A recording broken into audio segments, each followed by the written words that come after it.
Hello, this is teddygaming and welcome back to another video. And today's one, I want to do something for a particular franchise, shall we say. Now, today is the release for the Batman movie, The Batman, and it's been released worldwide, across the world, and I'm going to see it tonight, looking forward to it, and I do want to make a video on it. But however, my content is not focused on Batman, it has nothing to do with Batman, so it just feels weird doing a video on him. But my channel is more focused on the Ninja Turtles, and to say the very least, they crossed over a handful of times with foregone book crossovers, a movie, and even figures. So it's not like they haven't crossed over before. And with me actually reading all the crossovers, there's not really much I can do on that front. The movie, there's some stuff which I could do, but there's not much. I don't have the toys, so what else could I do? So today I'm going to be breaking down the timeline of when the Batman and TMNT Adventures comic takes place in the 2012 universe. So a while back, on another channel called the Watchtower Database, they broke down this whole crossover in how it will work in the DC animated universe, and it's quite fascinating really, and it's all really prompted me to do it for this version, or for Turtles. Just because in their video they didn't exactly do it justice, and instead it happened between like season 2 and season 3. And well, if you know anything between like what happened between those two seasons, then you know that it could definitely not happen between those two seasons.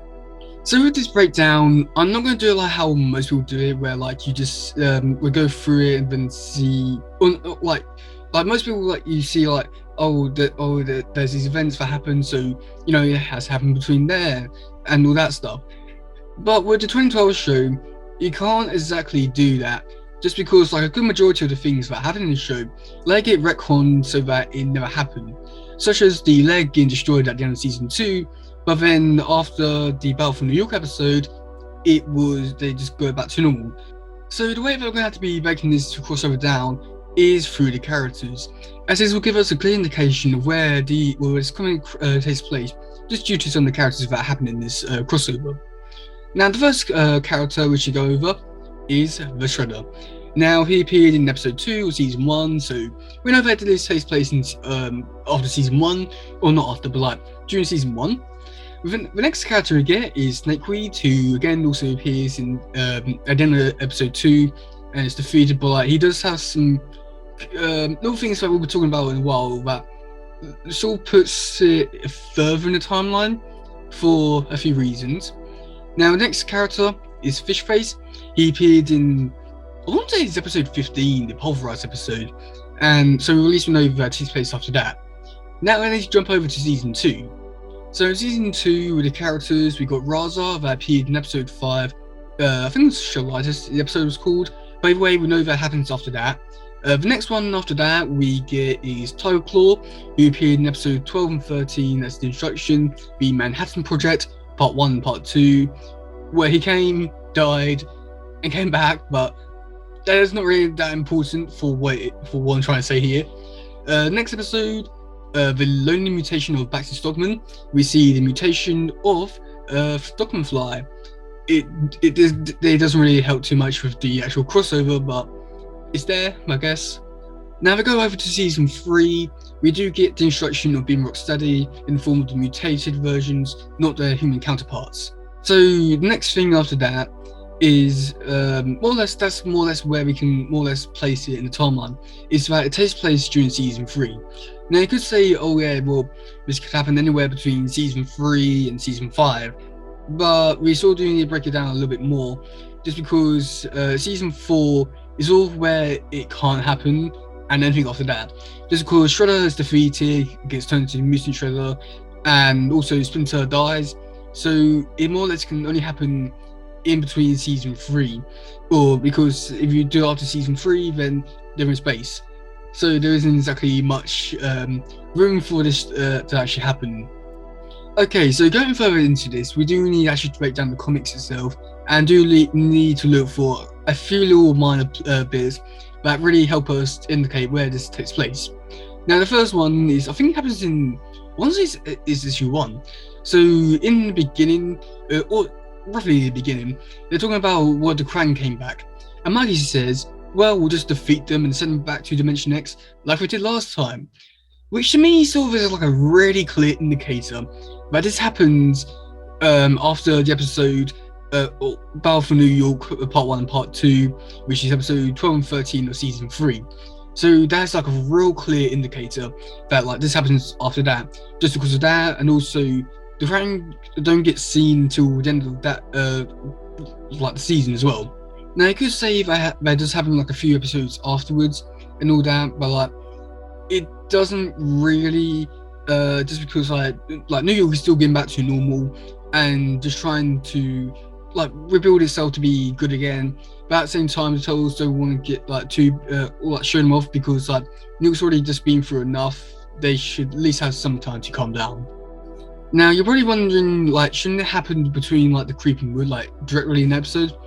And the answer to that is that no. Well, Sneak Weed not Sneak Weed.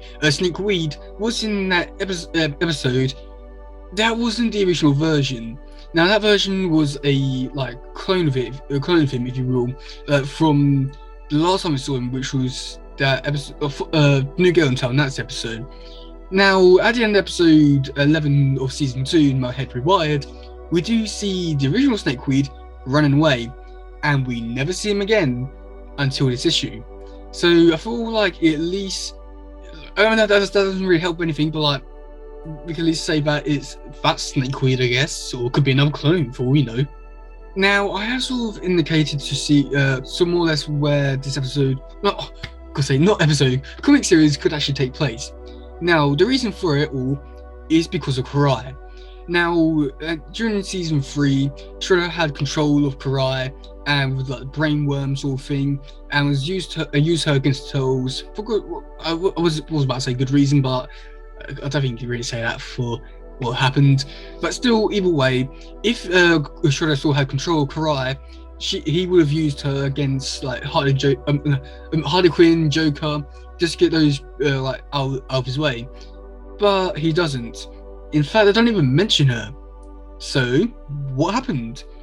Well, in the four-folded trap episode, Karai gets the mind worm out of her and is on her own, and blames Splinter for everything that's happened, which is sort of where I'm going to be putting this comic series afterwards, just because it sort of makes the most sense. Like everything that I just said, all equals up to that bit with the Karai thing as well, and there's something that goes against it, and yeah. Now the other thing is, that was for the first 5 issues. Now with the next one, which was issue 6, it's sort of a bit hard to say, just because there have a few characters from season 4, which is all a bit weird.